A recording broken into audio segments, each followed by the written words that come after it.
অনেক তুই আবার নিজের হাতে কাজ করছিস। তোকে না আমি বারণ করেছি এসব কাজ করবি না। এসব কাজ করলে তো শরীর অসুস্থ হয়ে যাবে। মায়ের কথা কি শুনবি না তুই? আমার কথা শেষ হতেই অনেক আমাকে বলল, আর কি করব বলো মা? আমি হাতের কাজ না করলে আমার ভাল লাগে না। তাই একা একা কাজ করে নিজের মনকে ভালো রাখতে চেষ্টা করি। আমি আমার ছেলে অনেকের কথা শুনে খানিক রেগে গেলাম। আর অনেককে বললাম, আচ্ছা বুঝতে পেরেছি, তোকে বারণ করার পরও তোর হাতের কাজ করতেই হবে, তাই তো? ঠিক আছে, আজ থেকে নিজের মায়ের সাথে কাজ করবি।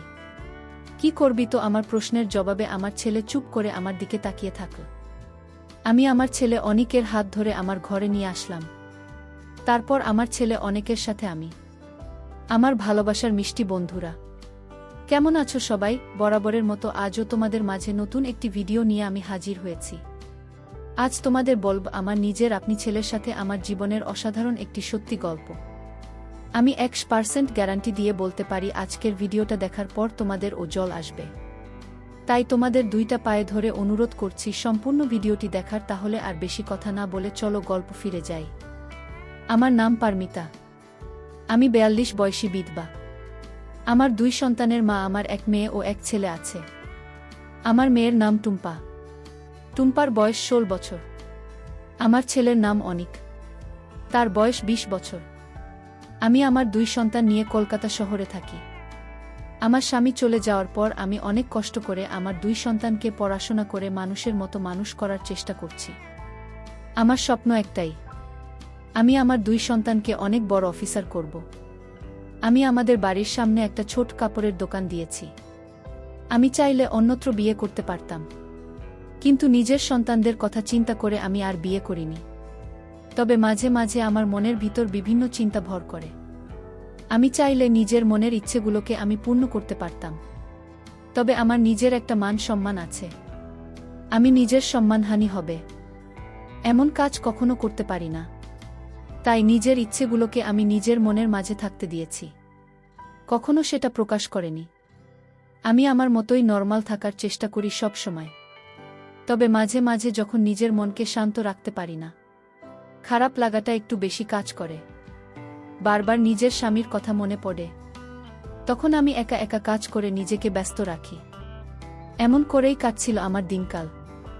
আচমকা আমি লক্ষ্য করলাম আমার ছেলে অনিক আর আগের মতো নেই। তার মাঝে বেশ কিছু পরিবর্তন চলে এসেছে। আমার ছেলে অনেক রোজ কলেজ থেকে বাড়িতে ফিরে এসে নিজের পড়াশোনা আগে শেষ করে নেয়।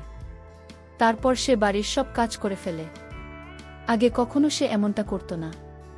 আমি রোজ দোকান থেকে বাড়ি ফিরে ঘর গোছানো থেকে শুরু করে রান্না করা, জামাকাপড় ধোয়া সব কিছুই আমার করতে হতো। তবে এখন আমার ছেলের সব কিছু করে নেয়। আমি দোকান থেকে বাড়ি ফিরে রেস্ট করতে পারি। কিন্তু অনেক হঠাৎ করে এমনভাবে বদলে গেল কি করে সেটাই আমার মাথায় আসছে না। যদিও অনেকেই সব কাজে আমার বেশ ভালো উপকার হচ্ছে, তবু কেন যেন আমি এই বিষয়টা নিয়ে ভীষণ চিন্তায় আছি। আমি প্রতিদিনের মতো আজও রাতের দিকে দোকান বন্ধ করে বাড়ি চলে আসলাম। আমি বাড়ি আসতে দেখতে পেলাম অনেক ঘর ঝাড়ু দিচ্ছে, আর আমার মেয়ে টুম্পার পড়ার টেবিলে বসে পড়াশোনা করছে। আমি অনেককে ঘর ঝাড়ু দিতে দেখে মুচকি হাসি দিয়ে অনেককে জিজ্ঞেস করলাম, অনেক বাবা আমার, সন্ধ্যা কিছু খেয়েছিস নাকি না খেয়ে মায়ের উপকার করতে বসে পড়েছিস? আমার কথা শুনে আমার ছেলে অনেক বলল, না মা, খেয়েছি। তুমি কি দোকান বন্ধ করে এসেছ? আমি বললাম, হুম, বন্ধ করে এসেছি। আচ্ছা খোকা শোন, তুই এসব কাজ রেখে দে, আমি ফ্রেশ হয়ে এসে সব কাজ করে দেব। আমি নিজের কথাটা বলে চলে গেলাম ফ্রেশ হয়ে নিতে।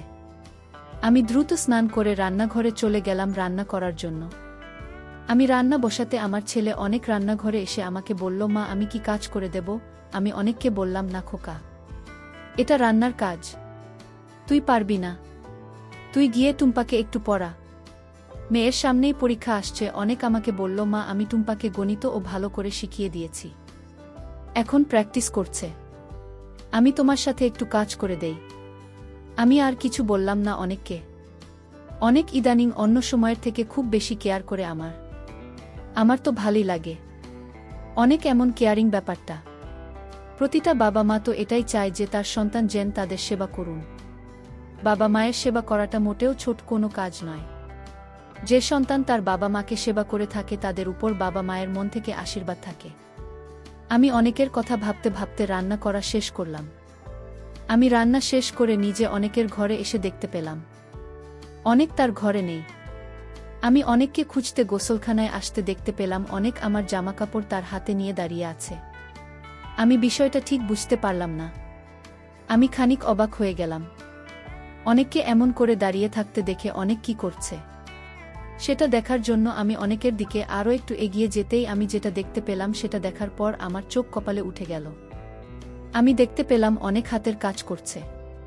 আমি অনেককে হাতের কাজ করতে দেখে অনেকের থেকে এক ঝটকায় আমার জামাটা নিজের হাতে নিয়ে নিলাম।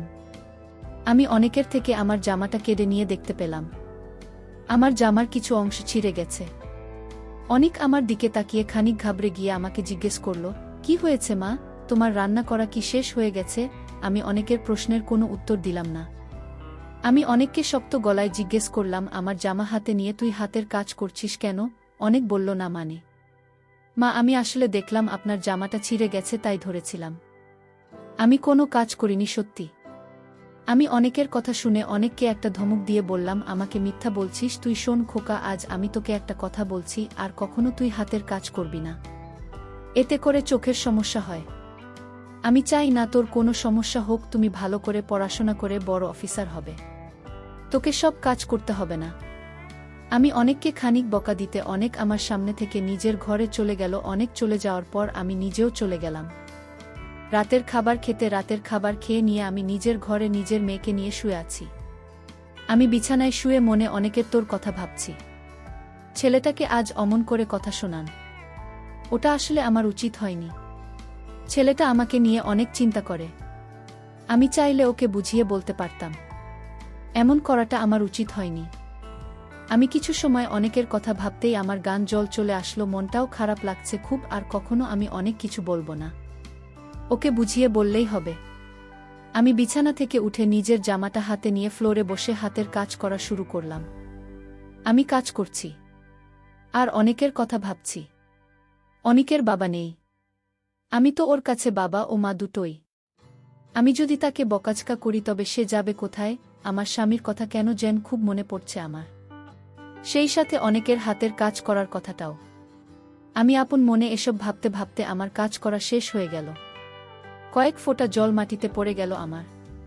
তারপর আমি ফ্রেশ হয়ে এসে ঘুমিয়ে পড়লাম।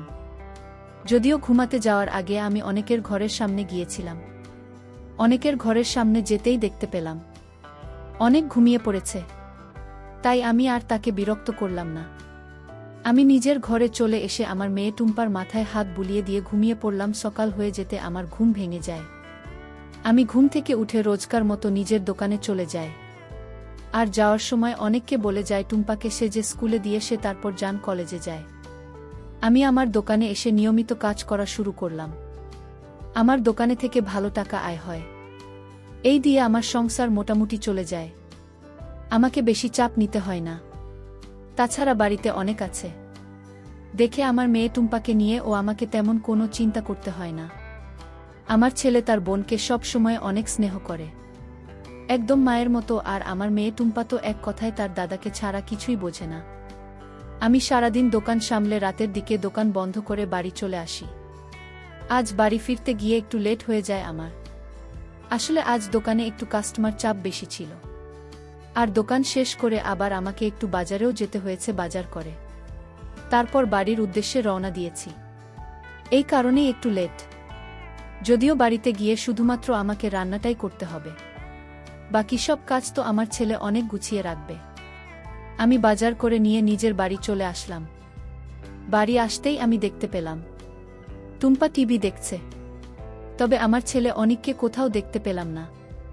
আমি টুম্পাকে জিজ্ঞেস করি, কিরে টুম্পা, তোর দাদা কোথায়? দেখছি না যে। টুম্পা আমাকে বলল, দাদা তো দাদার ঘরে আছে।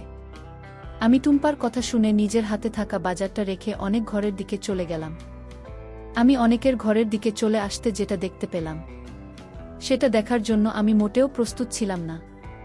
আমি দেখতাম পেলাম অনেক গতকালের মতো নিজের ঘরে বসে হাতের কাজ করছে। আমি তাকে এতবার বারণ করার পরেও সে আমার কোনো কথাই শুনছে না। আমি এবার খানিক রেগে গিয়ে অনেকের ঘরে গিয়ে অনেককে উদ্দেশ্য করে বললাম, অনেক, তুই আবার নিজের হাতের কাজ করছিস। তোকে না আমি বারণ করেছি এসব কাজ করবি না। না, এসব কাজ করলে তো শরীর অসুস্থ হয়ে যাবে। মায়ের কথা কি শুনবি না তুই?